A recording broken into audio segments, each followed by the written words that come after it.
Já pode? Pode. Pode. Mestre Jesus, Príncipe da Paz, amigo incondicional de todas as horas, agradecemos, Senhor Jesus, sua presença sempre junto a cada um dos seus irmãos. Agradecemos a força que tem nos dado sempre na superação das nossas dificuldades, forças e coragem, para que nós assumamos o seu evangelho de amor e de luz. Pedimos, Senhor, seu auxílio, seu amparo por toda essa humanidade tão sofrida, por todos que estão nos hospitais, privados da liberdade, asilos, orfanatos, pela natureza como um todo, o meio ambiente, por todos os seres que neles habitam, em todo esse planeta, Senhor. Oriente e ilumine a mente dos nossos governantes, para que eles possam fazer o melhor para a população e para o planeta. Abençoa, Senhor, essa nossa reunião, onde mais um momento estamos aqui para aprender os seus ensinamentos. As palavras que o Senhor deixou para que nós possamos, então, encontrar a superação e o caminho da libertação. Damos por início o nosso estudo de hoje. Graças a Deus. Graças a Deus. Boa noite, Nice. Hoje... Boa noite, gente. Boa noite. Boa noite. O livro dos Espíritos, tá? Nós estamos na pergunta 432. Isso. Tá? No assunto de sonambulismo. Para quem gosta de dormir, o assunto é bom. 400 e? 32. 32. Ah, tá bom. Dona Elisa, é contigo. Então vamos lá. O estudo de hoje é Livro dos Espíritos. Nós estamos na parte 2ª, no capítulo 8, na pergunta 432, da parte da emancipação da alma. Vamos começar com a pergunta 432, que é assim: como se explica a visão à distância em certos sonâmbulos? Bom, tem, por exemplo, nós vamos pegar a história de Santo Antônio de Pádua. A história dele, teoria para Passadufo também, já que nós comentamos sobre teoria, vamos falar sobre os dois. Boa noite, Jorge. O Santo Antônio de Pádua, ele costumava, assim, ele tinha o dom de ubiquidade, mas ele não fazia isso à toa, assim como Eurípides Passanufo. Uma certa passagem, houve um crime lá em Portugal, e Santo Antônio estava em Pádua, por isso que é Santo Antônio de Pádua, né? E ele viu que o pai estava sendo condenado injustamente, né? E olha só, aí que está, a visão à distância. Ele viu. Só que ele tinha, além desse dom de visão à distância, da ubiquidade, né, que fala, né? Ubiquidade que fez ele entrou em prece, né? Se fechou para o mundo e se transportou até onde estava o julgamento, se materializou e defendeu o pai. E o pai assim foi liberado. Ele provou que o assassino não era o pai. Tá? Então, essa visão à distância, geralmente, são espíritos mais elevados que têm. Né? Jesus não podemos nem cogitar nessa história aí. Né? O Divaldo conta uma história também que o Chico Xavier, uma vizinha lá, uma amiga lá da Mansão do Caminho, ia visitar o Chico. Né? E chegando lá, ela chamou o Divaldo para ir junto e foi visitar o Chico. O Divaldo estava muito gripado. Falou para ela: eu não posso ir, que eu estou muito gripado. Mas mande lá meus abraços para o Chico, que eu queria estar lá. Pererena. E a moça foi, passado uns dias, ela voltou de volta. Eu tive com o Chico, né? E o Chico ficou um pouco preocupado contigo, disse que ia orar por você. E o Divaldo fala, realmente eu sonhei com o Chico.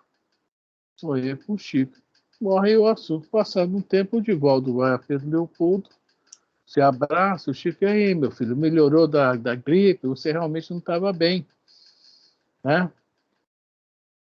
Eu vi, não, como você estava. Fui lá, te orei, e aproveitei que a janela do quarto estava aberta, estava entrando um vento muito frio, né, Salvador Beira-Mar, fechei a janela.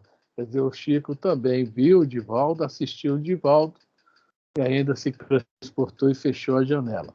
Então, mas em certos sonâmbulos, que não são espíritos, assim, né, com essa condição de fazer isso em vigília, se preparar em vigília para fazer, o Santo Antônio não foi em vigília, mas, de certa forma, o Eurípides também era assim, o Eurípides estava dando aula, pedia licença aos alunos, entrava em prece, sentava lá no canto da sala, na cadeira, né, se desdobrava e assistia também doentes. E a pergunta é mais ou menos isso, como é que certas, né, sonâmbulos conseguem ter isso também? Essa condição de estar lá, de ver as coisas. É uma coisa interessante isso. Na Revista Espírita, não me lembro se é 58 ou 59, houve também um caso de uma pessoa que desapareceu lá em Paris. Era uma pessoa muito querida, procuraram uma médium sonambúlica chamada... Elisa, me ajuda no nome, que é o nome francês, é Madame Plenay-Mison, é isso? Plenay-Mison? O nome é mais ou menos isso, tá? Plenay-Mison, um negócio assim. Tá? Eu não falo francês, eu só falo aimorés e português. Tá? Mimi Plenay-Mison. Eu, Mimi Plenay-Mison. Pois é. E foram pedir a ela para ver se ela conseguia ajudar. Ela entra no estado de sonambulismo magnético, tá? E ela é levada aonde estava. O senhor que estavam procurando tinha desencarnado. Ele morreu afogado. Ela foi e falou, olha, o corpo dele está no Rio Sena, perto de uma ponte assim, tem umas árvores assim, está ali. E foram lá encontrar o corpo. Quer dizer, essa aí foi no estado sonambúlico, mas ela estava... no caso dela, ela foi provocado o estado, né? Nós sabemos que existe o estado natural e o sonambulismo provocado e o natural. No caso dela aí, tá? Então é uma coisa que a gente fica meio assim, por que será? Aí vamos falar sobre a questão de nós já falamos várias vezes aqui, que o sonambulismo é um estado de desdobramento muito avançado da alma. O espírito está bem solto. Não vamos falar quase livre, porque ele está encarnado.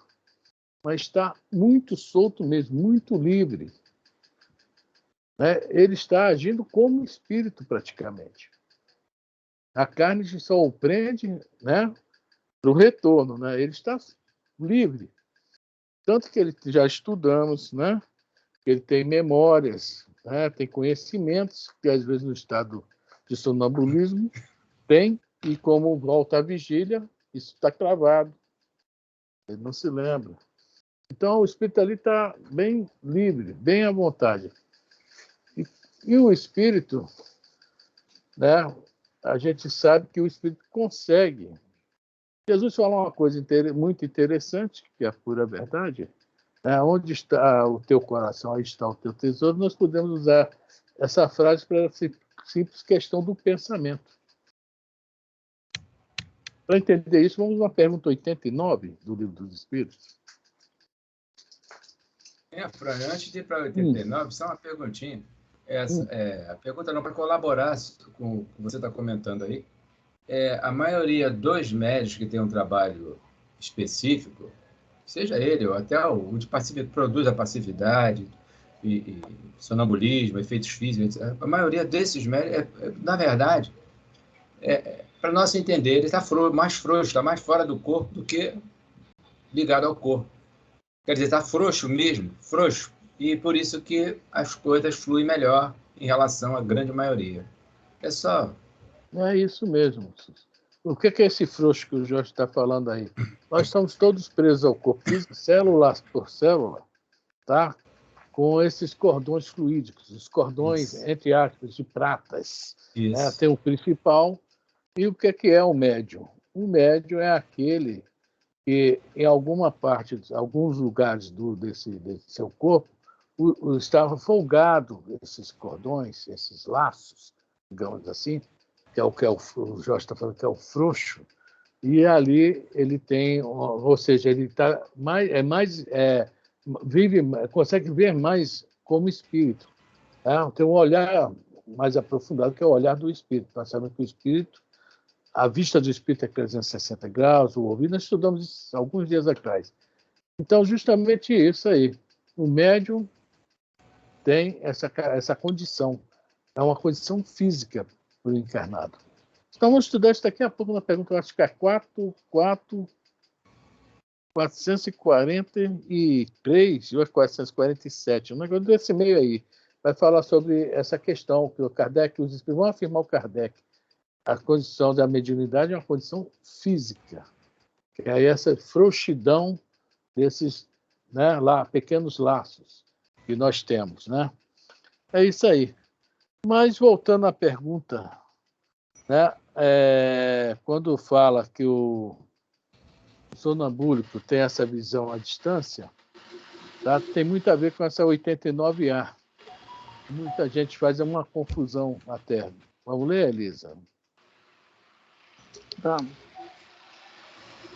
Bom, 89. Né? Que você quer ler? O pensamento não é a própria alma que se transporta? Então, quando a gente pensa, né, há uma confusão aí que o pessoal pensa que o espírito é o pensamento, que a alma é o pensamento. Kardec já tinha entendido que não é. Olha a pergunta que Kardec faz. O pensamento não é a própria alma que se transporta, quer dizer, pensou, a alma se transporta? A alma vai junto com o pensamento? Essa é a pergunta. Tá? Aí vamos lá. Quando o pensamento está em alguma parte, a alma também aí está, pois que é a alma que pensa. Pensamento é um atributo. Bem, aí os espíritos tiram essa dúvida. O pensamento é um atributo da alma. Bom, mas não é esse o nosso caso. Quando nós pensamos, tá, nós estamos presos no corpo de carne. Mas o sonâmbulo é o espírito que está agindo. A dona Luz fez uma pergunta até um dia desse sobre a questão porque o sonâmbulo anda, né, fala, que o corpo se torna um simples objeto para aquele espírito. Tá? Ele vai usar o corpo como se fosse um carrinho de mão. Um simples objeto para o espírito, porque ele está solto. Né? Ele tem, talvez, eu não sei que eu não tenho nem essa mediunidade, nem esse, no que entrei nesse estacionambulismo, de repente acha até que está desencarnado, digamos assim. E que a sensação é essa. Tá? Então ele pensou, o espírito vai lá. Eu estou aqui no Rio de Janeiro, mas me fala que lá em Viena, na Áustria, está frio pra caramba. Aqui um calor que chove e abafa mais ainda. Eu, em espírito, se eu tenho essa condição, imediatamente me transporto para a Áustria, lá para Viena. Vou dar uma olhada lá no frio. E, rapaz, tá frio mesmo. O negócio aqui é bom. Eu estou no lugar errado. Devia estar no frio. Então, essa visão à distância é isso. É o espírito que se transporta. Tá? Pensou, transportou. Vou lá em Itamaraju ver se já melhorou a questão da enchente. Itamaraju, Bahia. Pensei, estou lá. Nós não sentimos isso, que nós estamos num corpo e essa frouxidão que o Jorge falou, no meu caso é apertidão, não é frouxidão, é aperto mesmo. Então eu não consigo ter essas nuances do espírito. Eu estou muito preso à carne. Estou muito materializado. Mas à medida que eu vou crescendo, evoluindo e desligando, eu consigo voos maiores. Certo? Então, eu vou conseguir, com o tempo, ter essa condição. Quando for dormir, conseguir me deslocar. E aonde o meu pensamento me convidar aí, me chamar, digamos assim. Então, a pergunta é essa visão à distância, tá? Eu não tenho uma luneta para alcançar lá, não. Eu sou a própria luneta, espírito. Passando espírito, vai lá. Sou a própria luneta, digamos assim. Eu chego lá, né? Nós já vimos muitos romances mediúnicos, né? Tem um caso muito interessante no livro Dos Mensageiros, que às vezes o espírito fica preso a isso também. Muito preso. Não sei se alguém aí se lembra do caso da Ana, que tem lá o capítulo que fala os que dormem, que são alguns milhares de espíritos que desencarnaram e continuam dormindo, esperando o dia do juízo final ou por outros motivos. Então, vocês não vivem a vida espiritual porque não estavam nada preparados para a vida espiritual. Não acreditavam na vida pós-morte, um monte de detalhes que, né? O que interessa para a gente é que eles dormem lá, estão lá dormindo. O espírito dormindo. E o André Luiz, né? Vai quem é mesmo o escritor livre? O Aniceto. Fala, André, vamos trabalhar. Aí tinha um cadáver, né, digamos assim, um espírito cadáver, porque não estava vivo, estava dormindo, acordado. O Aniceto fala, André, dá uma vasculhada aí nos pensamentos dela. E o André, ela está presa a um pensamento de um assassinato que ela cometeu. Tá? O André entra naquele pensamento. Ela está vivendo o tempo todo naquela monoideia do assassinato dela.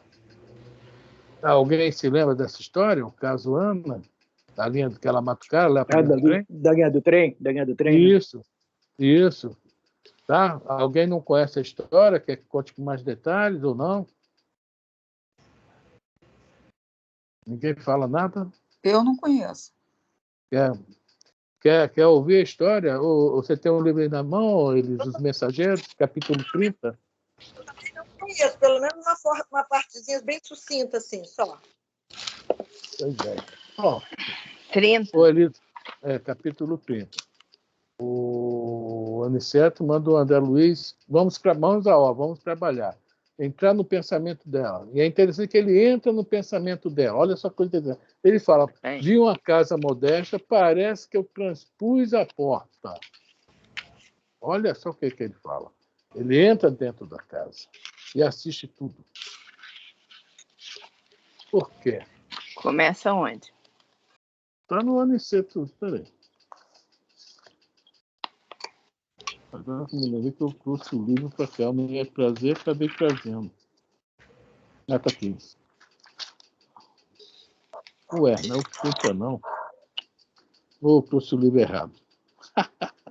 Espera aí, Elisa. Eu errei, É no Mensageiros mesmo? É, no Mensageiros mesmo. É o 23. Pesadelo, tem nada a ver. 23. Eu estava dando uma lida aqui no 30, já ia te perguntar. 23. O 22 é os que dormem. E o 23 é o pesadelo. Uhum. Aonde? Procurei esquecer os quadros externos. Achou? Achei. Então, vamos lá. O Aniceto pede o André Luiz para entrar no pensamento daquele ser, daquela mulher, e vai ver que, olha só, ela mesmo perispírito, digamos assim, né, dormindo, mas o campo mental dela está em pleno funcionamento. E o André Luiz vai entrar lá para dar uma olhada. Vamos lá, Elisa. Procurei esquecer os quadros externos, focalizando aquela máscara feminina com todos os meus recursos mentais. À medida que me despreocupava dos interesses diferentes, observava a sombra cinzenta escura que se lhe ia condensando em torno da fronte. A visão parecia auxiliar-me o poder de concentração. Reconhecendo que o fenômeno se acentuava, não mais lembrei qualquer objeto ou situação exterior. Concentração total. Vamos lá. Estupefado, comecei a divisar formas movimentadas no âmbito da pequena tela sombria. Surgiu uma casa modesta de cidade humilde. Tive a impressão de transpor-lhe a porta. Ele entrou. Entrou. Olha só, ele entra no pensamento dela. É uma coisa muito interessante, que são dimensões. Aí ele consegue alcançar aquela dimensão ali. Isso vai trazer informação para a gente. Vamos lá. Lá dentro, um quadro horrível e angustioso. Uma senhora de idade madura, demonstrando crueldade impassível no rosto, lutava com um homem embriagado. Ana, pelo amor de Deus, não me mates, dizia ele, súplice, incapaz de defender-se. Nunca te perdoarei, exclamava a mulher, acrescentando em tom lúgubre, morrerás esta noite. Viu o infeliz cair exausto. Envenenaste-me com bebida mortal, exclamava ele. Lacrimoso. Perdoa-me se te causei algum mal. Sou pai, Ana. Preciso viver para meus filhos. Não me mates, por piedade. Ela ouviu com frieza e respondeu duramente. Morrerás mesmo assim. Tenho a infelicidade de amar-te, a ti que pertences a outra mulher. Não quiseste seguir-me, é preciso vingar-me. Recolocando-se no assoalho, tornava-o infeliz. Deus sabe que estou arrependido do meu criminoso passado. Quero viver para o bem. Perdoa-me por amor do Pai eterno, do eterno Pai. Quem sabe poderei auxiliar-te como irmão. Ajuda-me para que te possa ajudar. Não me mates. A mulher, porém, como se tivesse a maldade agravada, ao ouvir a expressão da virtude, tomou de um pesado martelo e exclamou: Deus não existe! Morrerás, infame! E de súbito crivou-lhe o crânio de marteladas surdas. O homem expirou sem um grito. Logo após, vi a criminosa conduzindo o cadáver em carrinho de mão através de um trilho ermo. Acompanhava-lhe os movimentos com interesse. Só um minutinho.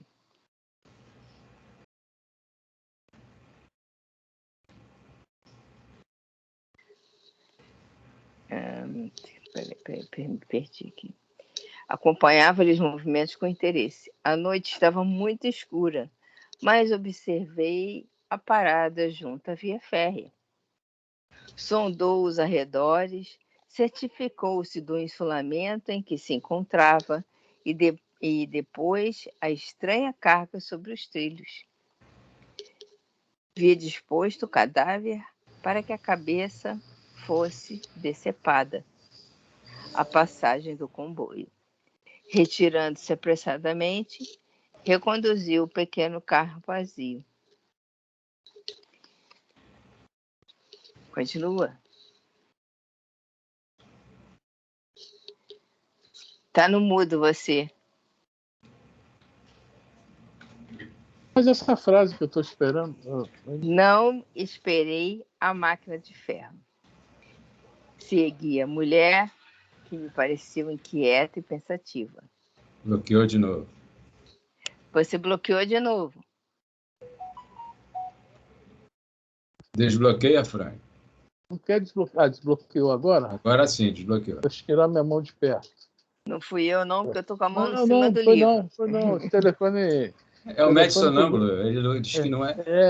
tem vida própria esse telefone. Ele toma as decisões por ele, entendeu? Tem livre-arbítrio, tem tudo esse telefone. Veja bem, a Ana está dormindo. E como ela está nessa monoideia, ela está presa, tá? Lá naquela cena que aconteceu em outro lugar bem distante. Ou seja, onde está o teu tesouro, aí está o teu coração. Ela está presa nisso.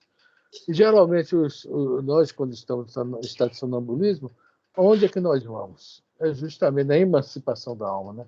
Nós vamos onde o nosso coração nos convida. A Ana é criminosa, foi para onde está sendo convidada. Então, pensou, a alma, quando está livre do peso do corpo, se transporta, vai junto. Tá? Essa é a pergunta. Fala. Eu queria te perguntar uma coisa. Uma pessoa cruel, as maldades que ela faz, quando ela está em espírito, é capaz de sentir a dor do que ela fez ou não? Só quando ela se modificar? Só quando ela se arrepender, né? Quando ela vê que ela está errada. É o caso do Dimas, do bom ladrão, que o pessoal chama, não é? Na cruz.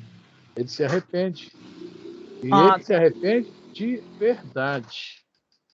Ele coloca realmente, né, o coração mesmo na mão, né? Fala, não, eu não quero mais esse tipo de vida. Eu quero me modificar. Sabe que fez errado. Por enquanto, você não acha que está errado. Você acha que o que está fazendo é certo. Então, seria mais ou menos isso, né? Isso. Enquanto eu assim, não acordar, digamos assim, né? Assim, uma pessoa, eu estou falando eu, mas qualquer pessoa. Enquanto achar que né, se compraz com o mal, se sente bem com o mal. Olha só, o livro Libertação é isso que acontece com o Gregório. O Gregório é um ex-papa. Dizem que é o Gregório IX, não sei, tá? É um ex-papa. E a mãe dele é um espírito evoluído, muito evoluído, a Matilde. A Matilde está lá, mas nenhuma mãe é feliz, principalmente que ela teve uma participação muito grande para a entrada do Gregório na igreja, que não era o que ele queria, digamos que foi um pouco forçado para entrar na igreja. Ela se sente um pouco, né, triste, porque, de uma certa forma, né, ela colocou ele lá e ele tomou o péssimo caminho. Né? O Papa realmente que foi desencara, vai ser o chefão das trevas, durante mais de 400 anos. Né? E o que acontece? Ela, lá da situação dela, da morada dela, ela está sempre de olho no Gregório. O Gregório, em momento nenhum, mostra sinal de arrependimento. Mas um belo dia ela nota. O Gregório já está pensando, mais ou menos tipo assim, onde é que vai levar isso? Será que vale a pena? Ele não está ainda arrependido. Ele está dando os primeiros sinais que ele está aborrecido com o tipo de vida que ele está levando. É que faz a Matilde. Ela não pode ir lá até onde está o Gregório, nem próximo, que é a situação dela, né, então precisa de um espírito que ainda possa ir lá. Convida o Gúbio. O Gúbio podia chegar até o Gregório. E qual é o plano deles? Tirar o Gregório lá de baixo para que a Matilde pessoalmente se encontre com ele. E quando ele realmente sai de lá, que ele sai de lá com a bronca tremenda que fizeram uma pegadinha com ele, né, por causa de uma pessoa que ele era muito apaixonado, esqueci o nome dela, né, lá sofre muito no livro. Margarida. Margarida. Né, fizeram um lance lá com a Margarida que obrigaram ele a sair lá de baixo. Quando ele chega a cair em cima, aí a Matilde surge e a história muda. Aí vem um arrependimento mesmo. Né? Aí ele deita no colinho dela, mamãe, que saudades, ela é meu filhinho, aquele negócio todo, e bom, a história está lá no livro todo. Né? Enquanto ele não se arrependeu, ele continua lá como chefão das trevas. Né? Aí quando ele começa essa ideia do arrependimento, a Matilde, muito, né, um espírito bem, que sonda mesmo, é lá mesmo. Se o André Luiz consegue sondar o pensamento dessa menina aí, Ana, imagina a Matilde. É um espírito super elevado, né? É sondar até o pensamento do nosso pensamento, se existir. Né? Então é isso aí. Mas aí arrependimento, ele né? teve uma ajuda, né? Teve uma senhora ajuda. Todos têm, todos nós temos ajuda. Tá? Tem uma pergunta aí, 495. Deixa eu ver aqui antes de vocês abrirem, ver se é ela mesmo. Não, não é 495, não. Ou é 495? Pode, 495. Por coincidência, Consuelo, um espírito mandou eu ler essa pergunta ainda há pouco. Para que eu não sei? É para você. Vamos ler a 495, gente? Peraí, deixa eu marcar aqui. Tá bom, vamos listar o livro dos espíritos de menos da pergunta 452. Para quem não é médium, você está recebendo muita informação, hein? É um acaso existe. Ah, sei. Tá. Ele tem sempre uma desculpa, Consuelo. A mediunidade dele é mais forte do que de muito médio por aí. 495. Poderá dar-se que o espírito protetor abandone seu protegido por lhe mostrar. Peraí, deixa eu começar de novo. Poderá dar-se que o espírito protetor abandone seu protegido por se lhe mostrar este rebelde aos conselhos? Ou seja, o Afrânio tem um espírito protetor, gente boa, o espírito protetor dele, ó, né? Mas, Afrânio, não faz isso, não, eu vou fazer sim, eu quero fazer isso, é isso que eu gosto, né? Aí chega uma hora que aí, o cara até pergunta, pode ser que esse espírito largue o Afrânio? Né? Porque ele é rebelde demais, ele gosta de fazer o mal, é cruel, né? A palavra bonita é se compraz nisso. É essa a pergunta, né? Pode se afastar? Olha só a resposta, o que vai acontecer na resposta.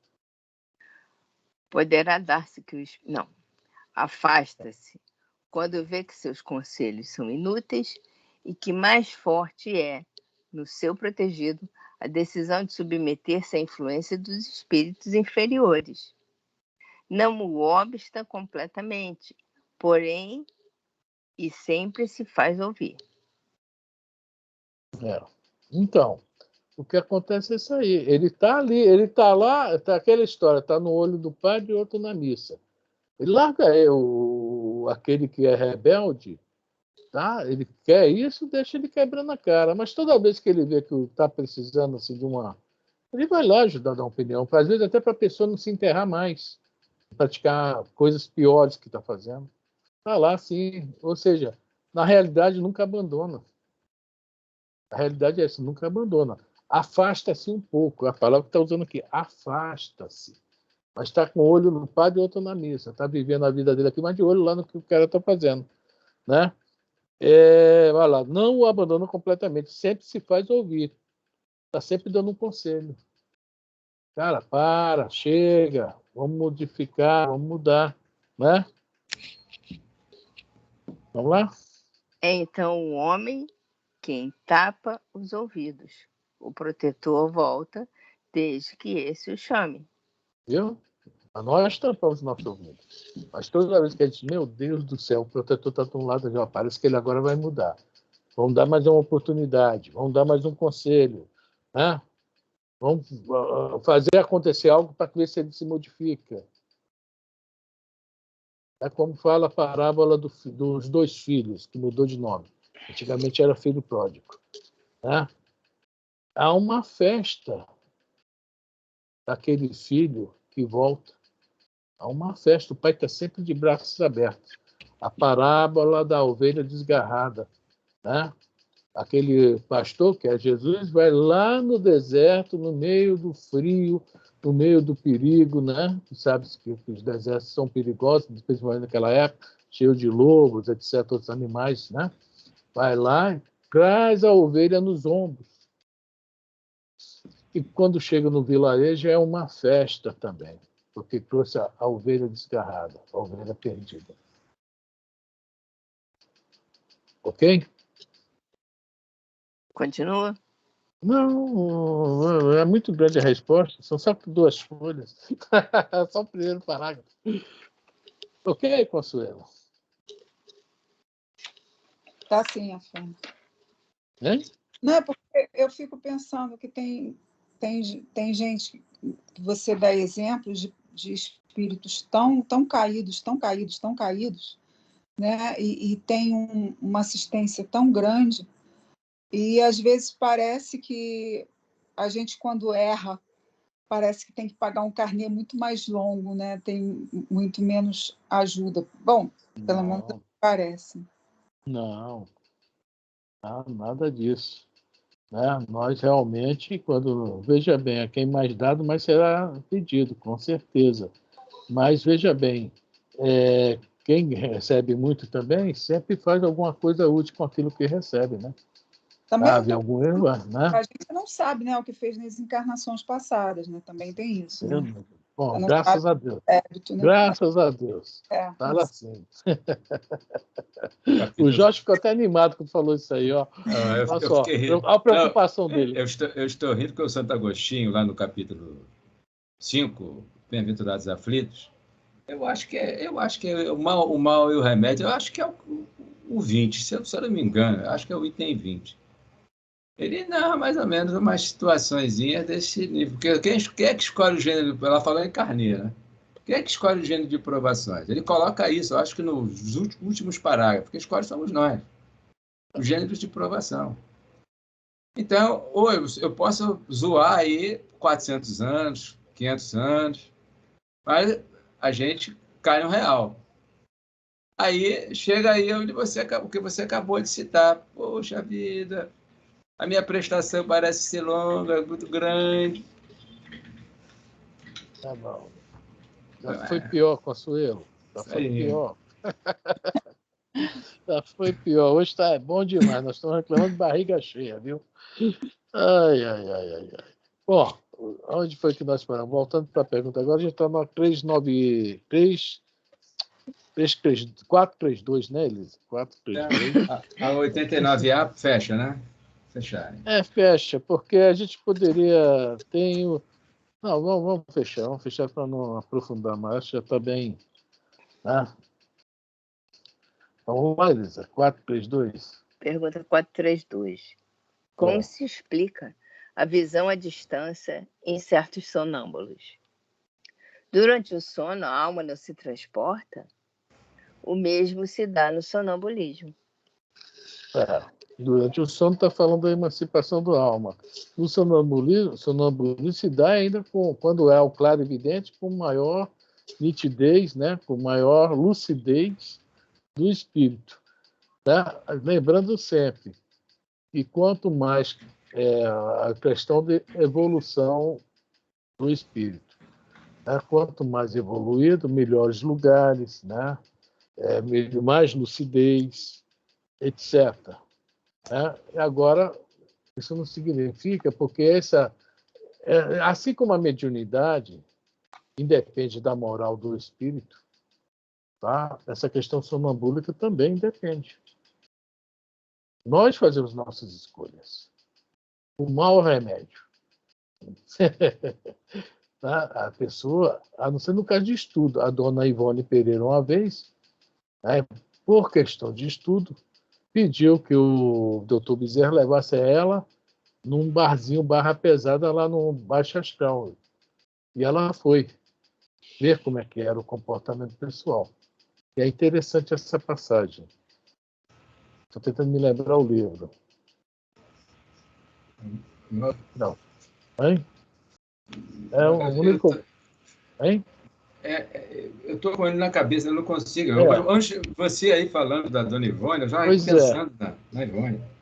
Pois é. E o que acontece? A Dona Ivone chegando lá no bar, né? O pessoal, a espiritada de lá olhou assim, ih, rapaz, gente nova na cidade, né? Foram logo dar em cima, né? Porque o bar era barra pesada. E ela, não é nada disso, aquele negócio todo foi pro lado, e nisso vê que ela era encarnada. E o cara tinha olha só, como certas coisas não dependem do poder moral do espírito. O cara tinha um lance mental, uma força mental tão forte, e rogou tipo uma praga nela. Você vai sentir teu braço doer por muito tempo, né? Como se tivesse quebrado. Olha, ela disse que deu uma dor terrível no braço dela. O espírito estava junto a ela, não era o doutor Bezerra, eu acho que era o Charles. Levou ela até o doutor Bezerra e trouxe para o corpo. Ela ficou com essa dor no braço durante muitos e muitos dias. Bom, por que eu estou falando isso? Quem gosta desse tipo de coisa, quando emancipa da alma, vai para esse lugar, nesses lugares. Então, o sonambulismo independe da questão moral, assim como a mediunidade. Tá? Por isso que existe a palavra educação mediúnica. A educação mediúnica, muitas pessoas confundem com o sentar na mesa, sei o quê, sei o que não. A educação mediúnica é a educação moral do indivíduo. Ele tem que se educar através de se moralizar, procurar se melhorar. Sentar na mesa com um instrutor vai ajudar apenas, tá? Esse médium receber psicofonia, psicografia. Mas a realidade, se não houver essa melhora moral, não vai adiantar muito, vai continuar sendo um médium, né, suscetível de atrair espíritos inferiores, infelizmente. Tá? A questão da educação mediúnica é a educação do indivíduo. Tá? Isso aí que é a educação mediúnica. Eu mesmo que não sou médico, tenho que me educar, mesmo sem ser médico. Fala, João. Eu acho que é No Invisível o nome do livro, não é não? Não, é o drama? O drama não é um desses que ela lança depois. Aqui está lá na estante, lá de dentro. Eu estou tentando me lembrar aqui. Não cheguei lá na estante, que eu olho assim. Daqui só dá para ver o No Invisível. Poxa. Devassando o Invisível. É nome do Invisível. Devassando o Invisível, é isso aí. Devassando o Invisível. Eu olhei daqui e vi o Devassando. Eu nem vi o Invisível, eu vi o Devassando. Devassando o Invisível, é esse o nome do livro. É um dos capítulos lá que ela conta, se eu não me engano, é o último capítulo que ela conta essa história. Tá? É bem detalhada essa história, bem detalhada mesmo. Tá? Bom, alguém quer comentar alguma coisa, falar alguma coisa sobre essa questão 32? Acrescentar algo?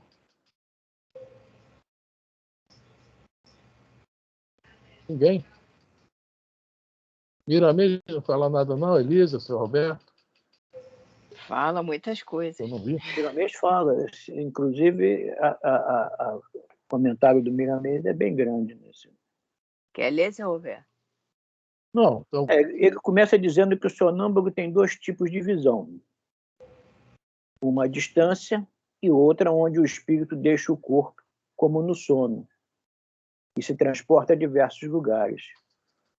A visão do médico sonambúlico se dilata como se estivesse usando um telescópio de grande alcance.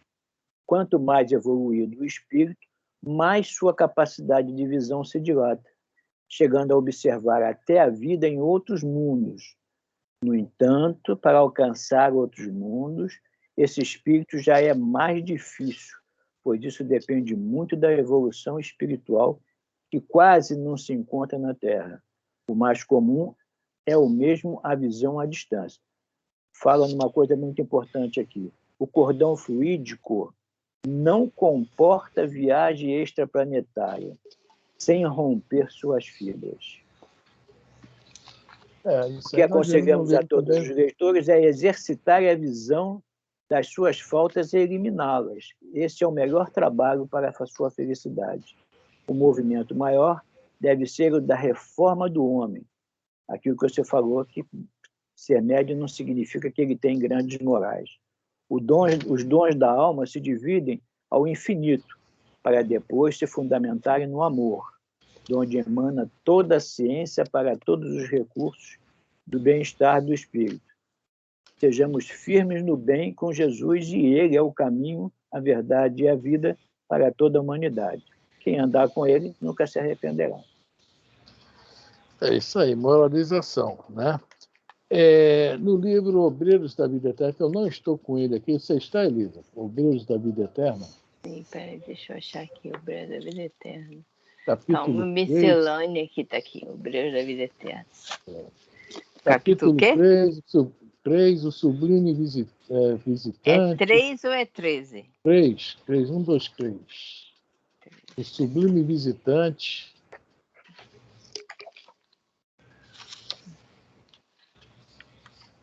Achou o capítulo? Achei. No final do capítulo, O André Luiz se espanta e fala: isso é o que poderá de ter de mais sublime no universo, falando sobre o grau de evolução de Asclépios.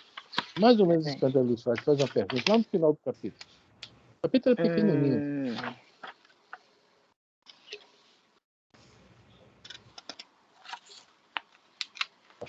Não achei. Não achou, não? Uma pergunta, uma travessão. Exclamei, continuo sanando o estímulo, devemos acreditar. O diretor da casa sorriu. De modo algum. Aí depois disso, o quê? Não, qual é a pergunta? Devemos acreditar? Devemos acreditar, interroguei admirado. Seja esse o mais alto grau de desenvolvimento espiritual no universo? Bom, olha só a questão do cordão fluídico aí. O Asclépios, apesar de ele ter tido a segunda morte, não ter mais perispírito como nós conhecemos, ele tem algo que acompanha os seus outros corpos, que nós não sabemos, que o prende à Terra. Aí vamos ver a resposta do instrutor aí para o André Luiz. O André Luiz falou: se ele fosse o máximo, ele podia ir a qualquer lugar. Mas ele não pode. Vamos ver a resposta. Como é que é?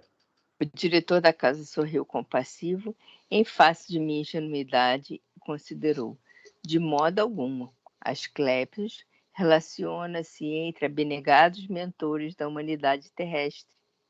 Partilha da soberana elevação da coletividade a que pertence, mas efetivamente é ainda a entidade do nosso planeta. Bom, começa aí o entendimento nosso. Primeiro ele fala de modo algum, não é o máximo. E segundo, pertence, apesar de ser... Olha só o que está falando aí. Ele é totalmente diferente de nós, tá?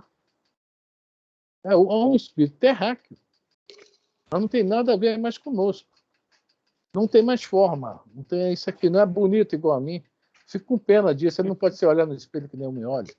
Não, deve ser muito triste não poder se olhar no espelho. Vamos lá, Elisa. Peraí. Onde que eu parei? Efetivamente, ainda a entidade do nosso planeta funcionando, embora em círculos mais altos de vida. Compete-nos peregrinar muito tempo no campo evolutivo para lhe atingirmos as pegadas. No entanto, acreditamos que o nosso visitante sublime suspira por integrar-se no quadro de representante do nosso orbe, junto às gloriosas comunidades que habitam, por exemplo, Júpiter e Saturno. Olha só, Júpiter e Saturno, nós temos aqui, os planetas mais próximos do Sol são os terráqueos, né? Vênus, Marte, Terra e qual outro? Mercúrio, né? Daí para frente, os planetas se tornam gasosos. Ele não é com essa massa que nós temos. A massa lá é bem mais sutil. São os gasosos, que é Júpiter, Netuno, Plutão, Saturno, né? Então, por eles serem mais gasosos, logicamente, são humanidades mais evoluídas que moram lá, mais sutis, com corpos mais sutis. Mas o Asclépios, com toda a sua sutileza em relação a nós, ele aspira ir para Júpiter. Aspira ir para Júpiter. Ele não consegue. O que prende ele aqui não deixa ele ir para lá. É o lance que o Miramês fala do cordão fluídico se desintegrar. O Galvão quer ver. Quem está em Júpiter? O que é que acontece, Elisa? Já estão falando de mais evoluídos. Do Sol. Os componentes dessas, por sua vez, esperam ansiosos um instante de serem convocados às divinas assembleias que regem o nosso sistema solar. Ué, lá no Sol mora gente? Tem gente que lá no Sol? Tá aí, ué. Só que os que estão no Sol também não querem ficar lá. Olha só o que estão evoluindo. Vamos lá, Elisa. Entre essas últimas estão os que aguardam, cuidadosos e vigilantes, o minuto em que serão chamados a colaborar com os que sustentam a constelação de Hércules, a cuja família pertencemos. Então, veja bem, a constelação de Hércules pertence a outra família, que pertence ao quadrante de Órion, que pertence a não sei o quê, até chegar no centro da galáxia. Não quero desanimar ninguém não, tá, gente? Essa é a nossa caminhada. Tá? Quando chegar ao centro da galáxia, existe, não sei, né, nós, humanos, falamos que tem 32 galáxias juntas, né, que é o nosso time, onde nós pertencemos. Tá? Andrômeda, não sei o que estão aqui perto, tá? O grupo de galáxias, de 32 galáxias, ao qual nós pertencemos. E isso vai, né, indefinidamente, tá? Evoluindo. Né? Falar que não tem um apóstolo aí que fala, né? Vou virar vice-deus, né? Até virar vice-deus. Aí você vê que quem é Jesus, não, o que é Jesus, não é só quem é Deus, não. O que é Jesus? Essa questão do Pérez, do laço se romper aí que o Miramês fala. Nós não conseguimos, nós estamos presos aqui devido às nossas necessidades. E a nossa caminhada evolutiva vai ser sempre assim, até realmente chegar em algum lugar que eu acredito que Jesus mesmo dá umas caminhadas bem mais longas, né? Mas deve ter gente caminhando além dele também, outros espíritos. Então, pelo que eu entendi, nós da Terra aspiramos ir para um dos gasosos. Isso que acabou de citar. E o dos gasosos quer morar ali no Portal do Sol. Lá onde pega fogo. Aí depois do Sol, o pessoal quer ir para as constelações de Hércules, para segurar o peão, carregar tudo nas costas. Olha aí.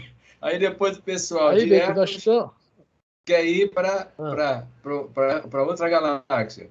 E depois veja bem, a galáxia, nossa galáxia forma braços. Olha só, nós queremos ir aí para o quadrante de Órion, onde está esse monte de constelação. Eu estou colocando assim, trocando em miúdo de uma forma assim, bem simples, como é a nossa caminhada. Falta pouco, gente. Vixe, Consuelo, está animada, Consuelo? Eu estou chorando aqui, você está falando as coisas, você... Falta Estou me sentindo uma plantinha. Falta 28 mil anos. Falta 28 mil anos para a gente acertar ainda muita coisa. E falta 28 mil encarnações para a gente chegar perto disso. A caminhada é tão longa que a gente tem que malhar para poder preparar as pernas para andar bastante. Nice, você está aí, Nice? Nice? Oi, tô aqui só ouvindo e me divertindo com vocês. Me divertindo com vocês falando. Estou prestando bem atenção, está bem interessante a aula. Ei, não, mas não é para a gente desanimar, não. É para a gente se animar, né? Nós vamos chegar lá. Olha a nossa caminhada. Pô, já descemos da árvore, né? Já estamos bem melhor, né? Vamos lá, gente. Então, alguém mais quer comentar sobre isso? Prima, seu Roberto? Não. Eu já sei que eu já sei que a caminhada é árdua. Pois é, o Miramês é o culpado disso, vem ficar guardando negócio de não, se romper aí o cordão prateado, né? Ele diz que não pode sair daqui, não, tem que esperar a oportunidade. Nós estamos, rapaz, tanta coisa que nós temos que aprender e nós não sabemos nada, a verdade é essa, né? A caminhada é muito longa. Agora, sempre tem o primeiro passo, nós estamos nele, né? Isso que é importante. O ditadinho chinês, né? Que ninguém anda 1000 milhas se não der o primeiro passo, né? E até que o ditado é legal, 1000 milhas, né? Se não der o primeiro passo, que é pequenininho, 1000 milhas é coisa pra caramba. Bom, eu gostei de um conselho que o Miramês dá aqui. O que aconselhamos a todos os leitores é exercitarem a visão das suas faltas e eliminá-las. Esse é o melhor trabalho para a sua felicidade. O movimento maior deve ser o da reforma do homem. Os dons da alma se dividem ao infinito para depois se fundamentarem no amor, de onde emana toda a ciência para todos os recursos do bem-estar do espírito. Sejamos firmes no bem com Jesus, que Ele é o caminho, a verdade e a vida para toda a humanidade. Quem andar com Ele nunca se arrependerá. Eu gostei quando fala de amor aí. Aí a gente liga o que a gente está conversando aqui, que nós estamos batendo um papo, né? Sobre essa questão do amor. Né? Aí a gente pega aquela famosa pergunta 780, é preciso que o progresso intelectual venha antes do progresso moral, sim, para, né, conseguir distinguir o certo do errado, o bem do mal, etc. Eu acho que até o amor, pelo que a gente está entendendo aí, que é uma virtude maior, tem que ter uma consciência muito elevada desse certo e errado, para poder compreender mais o outro. E nessa compreensão que vai facilitar, né, essa visão de amar, de amor. É um negócio assim, porque às vezes a gente vê, no livro 50 anos depois, tem um espírito chamado Ciro, que ele é um cara, ele é martirizado, ele é um dos martirizados em nome do Cristo. E o Emmanuel fala, não, aquilo ele não era...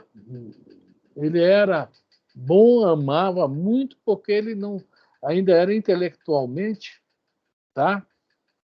Digamos, burrinho. Quando ele fica inteligente, ou seja, o nível intelectual dele cresce, fica inteligente, não, o nível intelectual cresce, no livro lá, Renúncia, ele é aquele padre, tá? Aquele padre que nós sabemos muito bem quem era o padre, né? Sabia se utilizar, né, da beleza física, do cargo para, né, para se satisfazer. Então a gente vê que o fulano é bonzinho, ama muito. Mas eu acho que realmente o amor está muito ligado a essa condição de entendimento das coisas, conhecimento das coisas.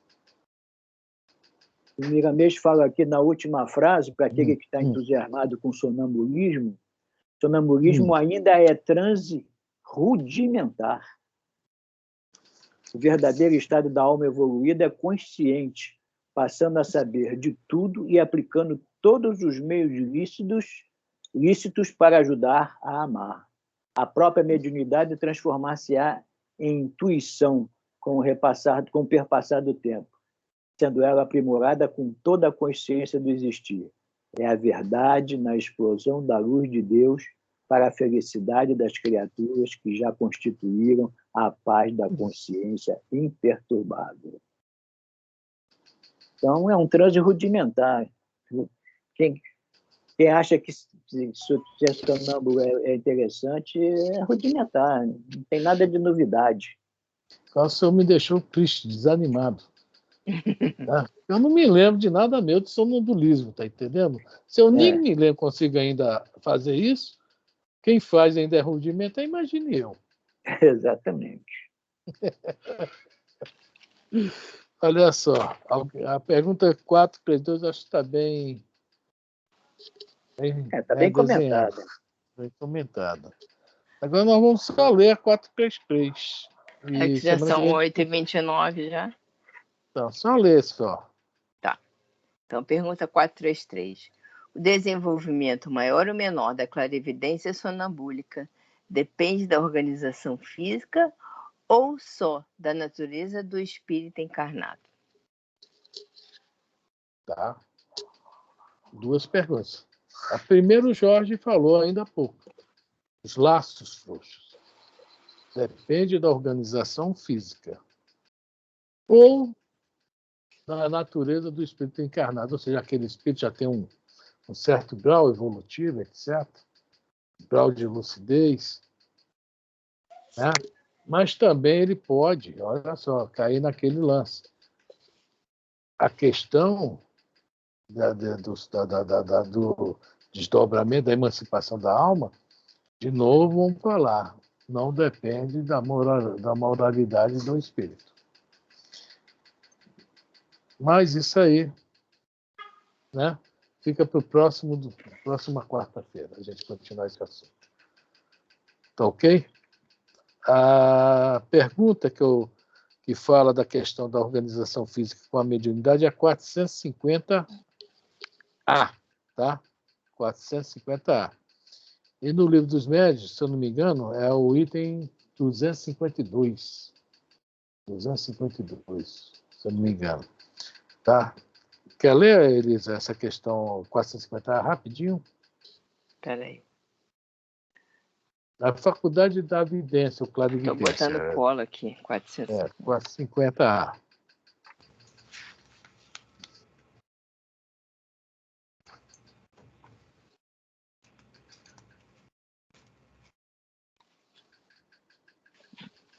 Beleza?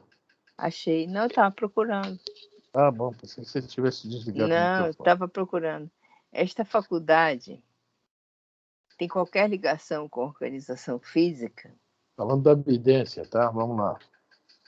Incontestavelmente, o organismo influi para a sua existência. Há organismos que lhe são refratários. Tá, aí nós vamos falar sobre isso semana que vem, tá joia? 433, um pouquinho da 450, tem muito a ver uma com a outra. Sobre essa dependência da organização física. Podemos lá na evolução em 2 mundos, depois eu vejo lá o item e mando para vocês pelos grupos, tá? Tá. A própria mediunidade já é uma predisposição orgânica, né? É o que está falando aí, né? Vem organismos que eles são refratários. Aí o nosso amigo Vanderlei falava, eu sou um. Eu sou um. Não era isso que ele falava? Ele, né? Não era médium? Não era. Mas hoje ele deve estar revendo o conceito, né? Está tendo a oportunidade, né? É verdade. Bom, alguém mais quer comentar alguma coisa? Dona Lourdes, prima.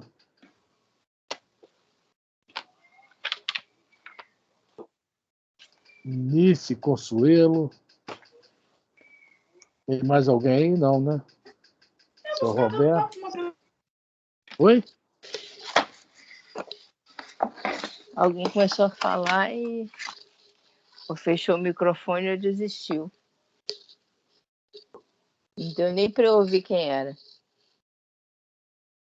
Eu acho que era Consuelo. É? Não, é para dizer que está tudo tranquilo. Ah, tá.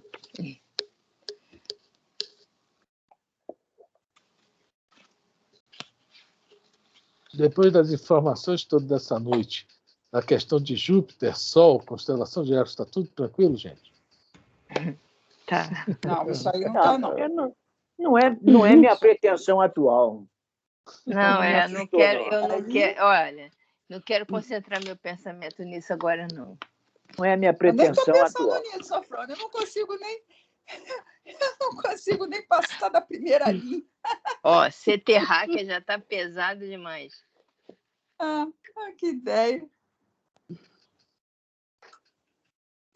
As informações vêm, né? São interessantes. Elas chegam até a gente bem lightzinha, né? Ainda bem, né? Concentrar meus esforços. Se eu chegar lá agora, eu vou ficar como se estivesse chegando em Boston, nos Estados Unidos. Não conheço nada. Não conheço nada, eu fico perdido. Vamos concentrar as energias no momento aqui agora na Terra. Isso. Porque é a mesma coisa que você ir numa festa assim de um pessoal muito chique, muito bacana, não fica perdido lá. Aquele monte de talher em cima da mesa assim, né? Aquele monte de copo. Eu não sei para que serve, eu vou fazer a vergonha. Aí vem a dona da casa e pergunta, você já foi na Disney? Pronto, matou. Isso é o Ariano Suassuna falando que ele foi no jantar e a dona da casa perguntou a todo mundo se já tinha ido na Disney. Ele falou, bom, essa mulher, pelo que estou vendo, divide a humanidade em 2 partes. A parte que já foi na Disney, que é a turma dela, é outra parte que ela não quer nem papo, que nunca foi na Disney, né? É muito interessante isso mesmo. Mas é tal negócio, é um meio que não é da gente, né? E se a gente for para um plano espiritual que não é da gente, então, logicamente nós vamos atrapalhar lá, né? Vamos entrar em depressão lá, em vez de ficar alegre. Volta pro chiqueirinho rápido. É isso aí, gente. Chega, né? Brincadeiras à parte, mas nós temos que estar mesmo no nosso meio. Né? Para finalizar, uma referência da Dona Maria João de Deus, Carta de uma Morta. Ela esteve lá dessas ambiências aí. Aí essa dá uma lidinha, os trechos que você baixa na internet. Não é longo, não, dá mais ou menos umas 7 linhas, 6 linhas, uma coisa assim. Ela ganhou de prêmio, né? Saturno e Marte, né? Um pouquinho cada um. Carta de uma Morta. É isso aí, gente. Alguém mais quer comentar alguma coisa? Hoje foi a Dona Lúcia que fez a prece, né? Ela ainda está aí? Acho que está. Dona Lourdes? Dona Lourdes? Está com o microfone aberto, mas não responde. Já está com o microfone aberto.